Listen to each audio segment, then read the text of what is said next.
வணக்கம் நண்பர்களே. முகநூலில் வசுமித்ர அப்படிங்கிறவருடைய ஒரு கவிதை படித்தேன். அது ரொம்ப மனதுக்கு பாரமாக இருந்தது. அதை உங்களோடு பகிர்ந்துக்கிறேன். வருத்தமாக இருக்கிறது காந்தி, வலதுபுறம் தோட்டா பாய்ந்தபோது ஏன் ஹேராமை அழைத்தீர்கள்?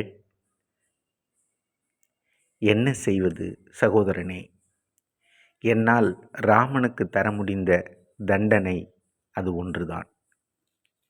இவ்வளோதாங்க கவிதை. அதை நான் பதிவிட்டிருக்கேன். அந்த தம்ப்நெயிலில் இருக்கும் பாருங்கள். காந்தியிடம் ஒருவர் கேள்வி கேட்பதைப் போலவும் அதுக்கு காந்தி பதில் சொல்வதைப் போலவும். இது ரொம்ப யோசிக்க வச்சது. காந்தி வாழ்நாள் முழுக்க அஹிம்சையை போதித்த ஒரு மனிதர். அவர் ஹிம்சை செய்யப்பட்டு கொல்லப்பட்டார். பாருங்கள், எவ்வளோ முரண் பாருங்கள் அந்த வாழ்க்கை. வாழ்நாள் முழுக்க அஹிம்சையை போதித்த ஒரு மனிதர் காந்தி. ஆனால் அவர் எப்படி கொல்லப்பட்டார்? அவருடைய மரணம் எப்படி சம்பவிக்குது அப்படின்னா, ஹிம்சை செய்யப்பட்டு சுடப்பட்டு கொல்லப்படுறார். அன்பையே போதித்த இயேசுபிரான் சிலுவையில் அடிக்கப்பட்டார் இல்லையா? சாக்ரட்டிஸுக்கு விஷம் கொடுக்கப்பட்டு கொல்லப்பட்டார். உன்னையே நீ அறிவாய் என்று போதித்தவர், நோ தை செல்ஃப் அப்படின்னு பகுத்தறிவை போதித்த ஒரு மனிதனுக்கு ஹேம்லாக் என்கிற விஷம் கொடுக்கப்படுகிறது சாக்ரட்டிஸ்க்கு. நெல்சன் மண்டேலா 27 ஆண்டுகள் சிறைக்குள்ளே இருக்கிறாரு இல்லை? சேகுவாரா கொல்லப்படுறாரு, கடுமையாக தண்டிக்கப்பட்டு கொல்லப்படுறாரு. இது இப்படி நீங்கள் வரலாறு முழுக்க இப்படி இருக்குது. நீங்கள் அடியார்கள் எடுத்துக்கிட்டால் கூட திருநாவுக்கரசரை பண்ணாத துன்பமே இல்லை.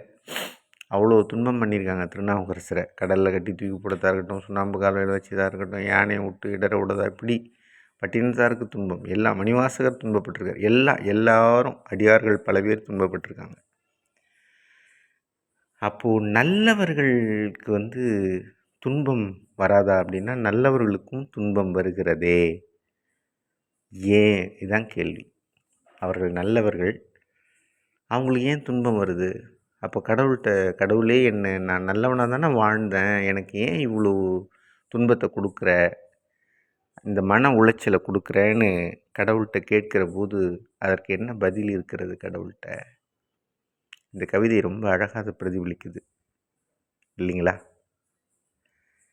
என்ன செய்வது சகோதரனே, என்னால் ராமனுக்கு தர முடிந்த தண்டனை அது ஒன்று தான் அப்படின்னும் போது கடவுளையே தண்டிக்கிறார் அவர்.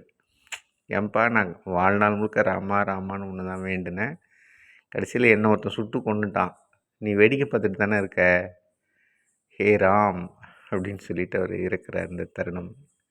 அப்போ கடவுளையே தண்டித்தல்ல. நான் நல்லவனாக வாழ்ந்தேன், நல்ல மனுஷனாக வாழ்ந்தேன், எல்லார்ட்டையும் அன்பு செலுத்தினேன், என்னால் முடிந்த உதவிகளை பிறருக்கு செய்தேன். எல்லை மீறி செய்த மனிதர்கள் இருக்கிறாங்க, உத்தமமான மனிதர்கள் இருக்கிறாங்க, புண்ணிய ஆன்மாக்கள் இருக்கிறாங்க. ஆனால் அந்த ஆன்மாக்கள் எல்லாம் ஏன் இப்படி கஷ்டப்படுது? அதுக்கு என்ன காரணம் அப்படின்னு கேட்டால், இது ஒரு விடை இல்லாத ஒரு ஓப்பன் எண்டட் ஆர்குமெண்ட் அப்படின்னு ஃபிலாசபியில் சொல்லுவாங்க. இது ஒரு முடிவற்ற விவாதம். எனக்கு மட்டும் ஏன் இப்படி நடக்குதுங்கிற மாதிரி நல்லவர்களுக்கு ஏன் துன்பம் வருகிறது அப்படிங்கிறது. வள்ளுவர் கூட அதை பற்றி யோசிச்சு குறள்லாம் சொல்கிறாரு. நான் நல்ல மனிதன் கஷ்டப்படுறதும் கெட்டவன் நல்லா வாழ்கிறதும் அப்படிங்கிறது யோசித்து பார்க்க வேண்டியிருக்குங்கிறாரு. அப்புறம் அதை அவரே சமாதானப்படுத்தி, இல்லை அப்படிலாம் நம்ம யோசிக்க வேணாம், நல்லவன் எப்படியா இருந்தாலும் நல்லா இருப்பான், கெட்டவன் எப்படியா இருந்தாலும் ஒரு நாள் அழிஞ்சிருவான்னு அவரே சமாதானப்படுத்துகிறார் குறளில். சைவ சமயம் அல்லது மதங்கள் என்ன சொல்லுது? கர்ம வினைன்னு சொல்லிடுது. இது யாராக இருந்தாலும், இப்போ ரமணருக்கே புற்றுநோய் வந்தது, ராமகிருஷ்ணருக்கு புற்றுநோய் வந்தது, பெரிய ஞானிகள் அவர்களுக்கே அந்த நோய் வருது, அது அந்த துன்பத்தை அவங்க அனுபவித்து தான் ஆகணும். அப்போ அது கர்மா அப்படின்னு கர்மா தியரியில் கொண்டு போய் தள்ளி விட்டுருது நம்மளை. ஆனால் நாம் சாதாரண மனிதர்களாக இருந்து யோசிக்கிற போது, நல்லவர்களாக வாழ்கிறவர்கள் ஏன் துன்பப்படுகிறார்கள்? இறைவனையே நம்பி இறைவனையே சரணடைந்த மனிதர்கள் கூட, கடவுளே எனக்கு ஏன் இவ்வளோ துன்பத்தை தர என்று கேட்டு கதறுகிற போது, மனக்குமுறலுக்கு உள்ளாகிற போது, மன உளைச்சலுக்கு உள்ளாகிற போது நமக்கு ரொம்ப யோசிக்க வேண்டியதாக இருக்குது. ரொம்ப வலியாக இருக்குது. அந்த கண்ணீருக்கு என்ன பதில்? அந்த மன வலிக்கு, மனக்குமுறலுக்கு என்ன பதில்னே தெரியல. யோசிப்போம்.